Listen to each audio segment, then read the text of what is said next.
Bonjour, Fabienne Chauvet, directeur national des ventes chez April Mon Assurance. Aujourd'hui, je vais vous expliquer comment choisir votre assurance habitation. Pour choisir son assurance habitation, c'est important aussi clairement de savoir définir son besoin avant donc d'étudier une proposition.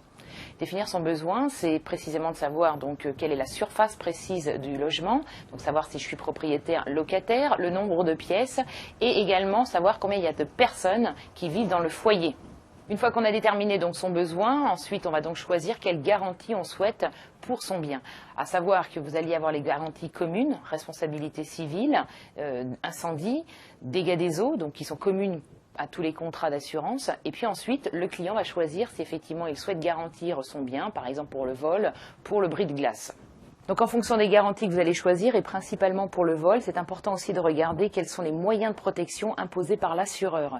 Principalement, on peut imposer selon les contrats un double vitrage, on peut imposer pour des rez-de-chaussée des barreaux aux fenêtres, des points de sécurité donc supplémentaires pour la porte d'entrée. Donc là aussi, être garanti en vol, c'est aussi regarder les moyens de protection imposés par la compagnie d'assurance.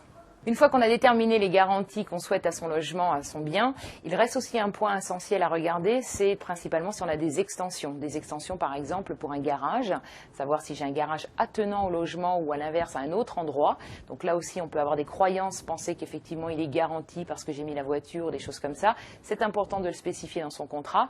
Et de la même manière que lorsqu'on va avoir une véranda par exemple, eh bien là aussi il faut le spécifier dans son contrat et s'assurer que je suis bien garanti pour le risque que je prends. Donc là, les garanties ont été évoquées. Après, ensuite, ce qu'il faut regarder, c'est principalement aussi les franchises affectées dans le contrat. Vous pouvez avoir un tarif très très bas, mais par contre, à l'inverse, avoir de fortes franchises, ce qui veut dire que lorsqu'il y aura un sinistre, l'assureur vous laissera à votre charge une partie des dommages sur lesquels vous ne pourrez pas donc être indemnisé. Autre élément important pour le choix de son assurance habitation, c'est de regarder si effectivement le contrat prévoit une assistance.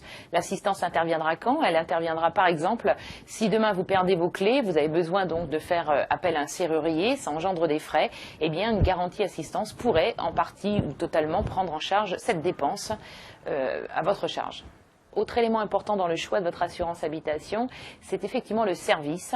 Par service, on entend donc la proximité de votre interlocuteur, la disponibilité et tout naturellement quel SAV, service après-vente, est prévu en cas donc d'indemnisation et quels sont les délais proprement parlés qui vont être alloués si jamais vous avez besoin donc d'être indemnisé sur un dossier.